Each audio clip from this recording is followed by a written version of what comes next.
Bom, Mateus, capítulo 20.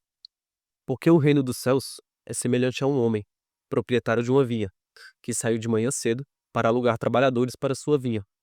Ajustou com eles 1 denário por dia e os enviou para a vinha. Saiu de novo às 3 horas e viu outros parados na praça, ociosos. Disse-lhes: Ide também vós para a vinha, e eu vos darei o que for justo. Foram. Saiu ainda às 6, às 9 e às 11. E também chamou outros para trabalhar. Às 11 horas, encontrou outros parados e ociosos, e perguntou-lhes: Por que estás aqui o dia todo sem trabalhar? Responderam: Porque ninguém nos contratou. Ele disse-lhes: Ide também vós para a vinha. Ao cair da tarde, o dono da vinha disse ao seu mordomo: Chama os trabalhadores e paga-lhes o salário, começando pelos últimos até os primeiros. Vieram, portanto, os chamados das 11 horas e receberam 1 denário. Quando chegaram os primeiros, presumiram que receberiam mais. Mas ao receberem, também receberam 1 denário. E ao receberem, começaram a murmurar contra o patrão, dizendo: Estes últimos trabalharam só 1 hora, e tu os igualastes a nós, que suportamos o peso do dia e o calor. O patrão respondeu a um deles: Amigo, não te faço injustiça. Não acordamos 1 denário contigo? Toma o teu e vai. Quero dar a este último como a ti. Ou não me é lícito fazer o que quiser com o meu? Tens olho mau, porque eu sou bom? Assim, os últimos serão primeiros, e os primeiros serão os últimos. No vídeo de hoje, a gente vai conectar a parábola dos trabalhadores na vinha, a injustiça natural do mundo, o mito de Sísifo, a política moderna e, por último, mas não menos importante, Bitcoin. Quando eu era mais novo, essa história sempre me causou um incômodo, essa parábola. No mundo que te ensina desde cedo que o esforço, ele tem que ser recompensado, o dono da vinha parecia um vilão. Eu não entendia como ele podia ser o herói da história na parábola de Jesus. Na minha cabeça infantil era óbvio, quem ralou o dia todo no sol tem que ganhar mais. Simples assim. Para mim aquilo era a definição de injustiça. O tempo passou e a vida, ela te ensina as coisas de um jeito mais duro e complexo do que nas escrituras, né. Foi só quando eu comecei a enxergar o mundo de um jeito mais cru, de uma forma mais crua, sem filtro, que a parábola começou a finalmente fazer sentido. A chave não era tentar enfiar a atitude do patrão nos moldes de justiça trabalhista. A chave era entender que Jesus estava falando de algo muito maior, mais fundamental. Ele estava falando da injustiça pura, natural, intrínseca, orgânica e legítima. Essa parábola é um retrato do mundo como ele é. O dono da vinha não está gerindo o sindicato, ele está exercendo a soberania dele, fazendo a própria vontade. Ele é a própria realidade, uma força que não opera sobre as regras de equidade que nós tentamos impor a ela. Os primeiros trabalhadores, aqueles que murmuraram, são o reflexo perfeito da mentalidade que acha que o mundo tem um débito a ser cobrado. Repara, eles não reclamam do próprio pagamento. Eles receberam um combinado. A dor deles não veio de uma injustiça contra eles, veio da justiça que o outro recebeu. A revolta nasce da inveja, do olho mau, de não aguentar a bondade do patrão para com o outro. São a personificação da ideia de que o mundo deve algo a eles, de que as diferenças naturais precisam ser aplanadas por uma força externa. E é aí que a parábola bate de frente com a realidade. O mundo é injusto, mano. Ponto final. Ninguém escolhe nascer com 2 metros, ou com 1,70 m, ou em berço de ouro, ou na periferia. A natureza distribui as cartas de forma desigual. E toda vez que alguém tenta forçar uma igualdade no resultado final, só gera mais distorções e ressentimento. você tenta consertar uma diferença natural e acaba criando uma injustiça ainda maior, punindo o mérito para premiar a circunstância. Quando o patrão responde: "Amigo, não te faço injustiça, toma o teu e vai, meu chapa, ou não me é lícito fazer o que quiser com o meu", ele tá botando um pau na mesa. Liberdade individual, propriedade. Ele cumpriu o contrato dele com você. O que ele faz com o resto do que é dele, é problema dele. Essa é a lição que minha cabeça de moleque não alcançava.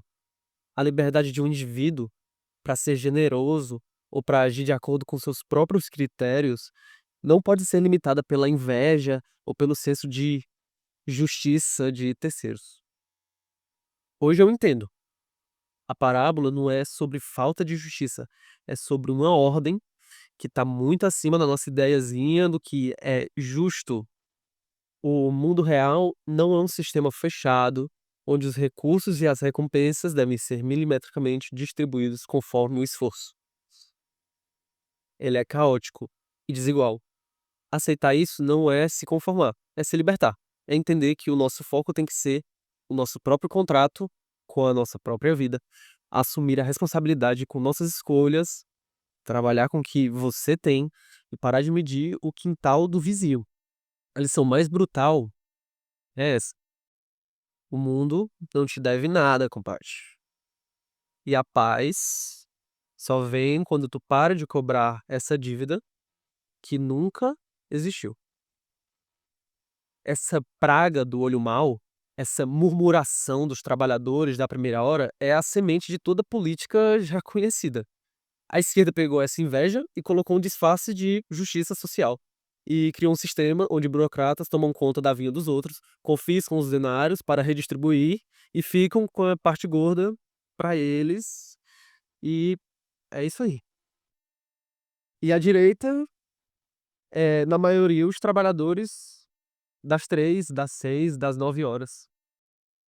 Não querem igualdade total, mas eles se ressentem de quem chega por último e defende uma ordem que beneficie a eles próprios. Falam de valores e tradição, que muitas vezes são desculpas para garantir que o patrão não possa contratar os trabalhadores da última hora, ou se fizer, que sejam sobre regras que eles mesmos ditaram. No fundo, os dois lados querem controlar o patrão, querem ditar o que ele pode ou não fazer com o que é dele.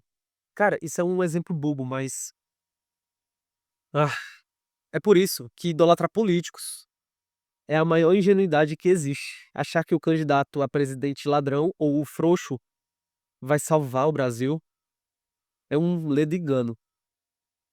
O político, por definição, vive de administrar a inveja e as queixas dos trabalhadores. Ele promete a um que vai taxar a generosidade do patrão, e aí depois ele promete para o outro ali que vai transformar a generosidade em obrigação, e aí no final todo mundo vira servo, mas não do patrão, mas do sistema. E o Estado é a materialização da murmuração da parábola. A zoada, tá ligado?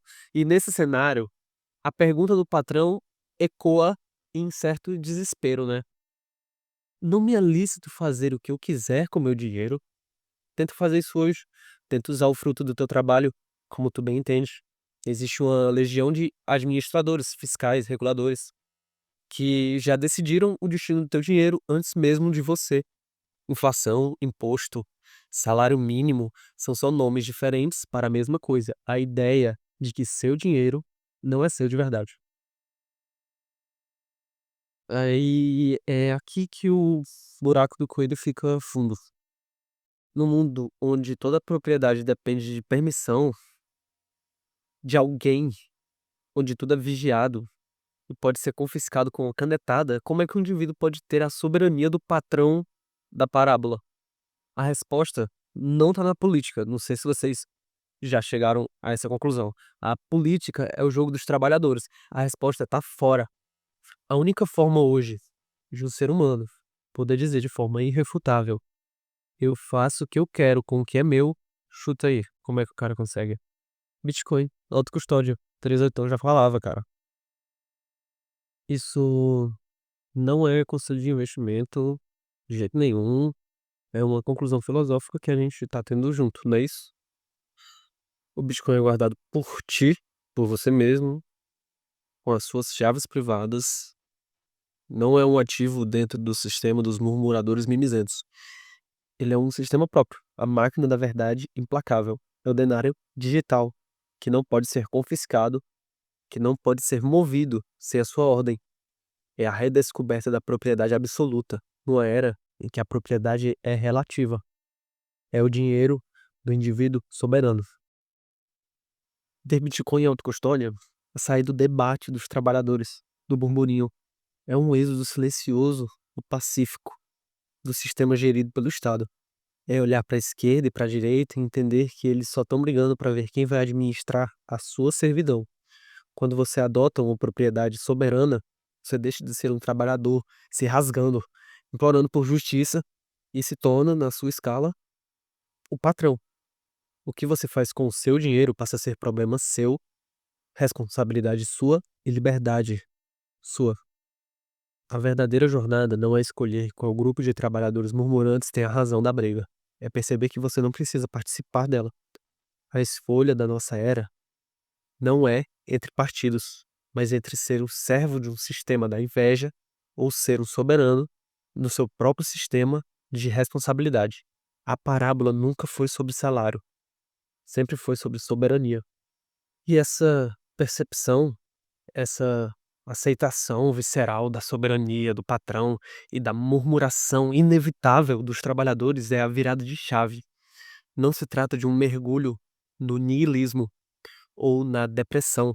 Pelo contrário, é a renúncia definitiva da ansiedade, ao alívio de abandonar a luta mais exaustiva e inútil de todas, tentar forçar o mundo a ser algo que ele fundamentalmente não é. É nesse momento que você para de empurrar a pedra de Sísifo. Você olha para a montanha, para a pedra e simplesmente larga. Você aceita que a pedra vai sempre rolar montanha abaixo, você aceita que a maioria das pessoas vai passar a vida inteira discutindo a melhor forma de empurrar, culpando um ao outro pela inclinação da montanha, exigindo que um político venha aplainar o terreno.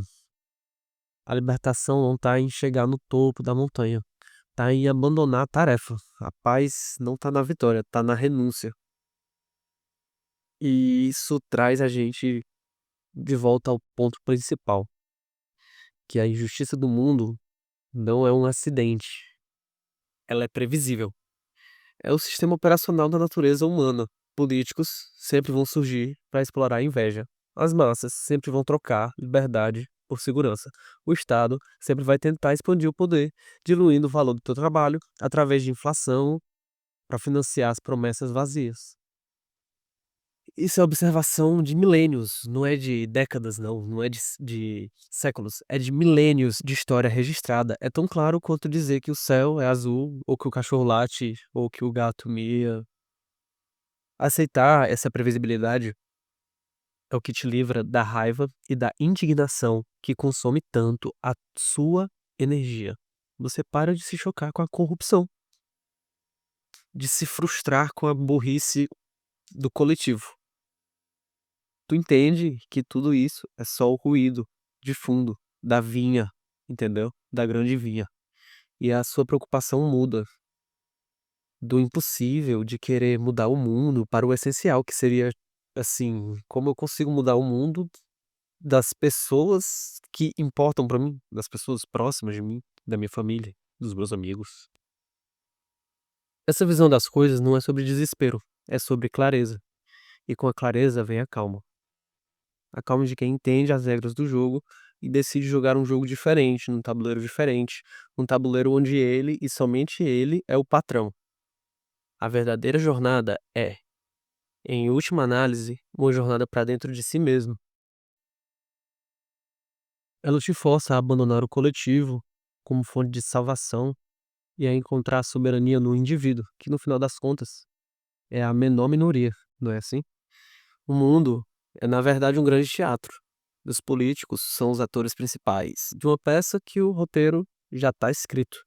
e você não pode mudar nada. Você não pode mudar o roteiro, ninguém consegue mudar o roteiro. A única escolha real que você tem é se vai continuar deixando eles decidirem sobre os seus suados denários, ou se vai tomar as rédeas da situação e decidir como um soberano, como o patrão decidiu. O resto se torna ruído. Então, esse é o pensamento que eu tinha para compartilhar com vocês hoje. Obrigado você, ouvinte, que ficou até aqui.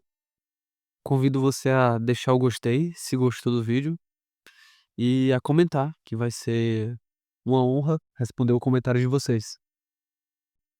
Agora, toma o teu e vai.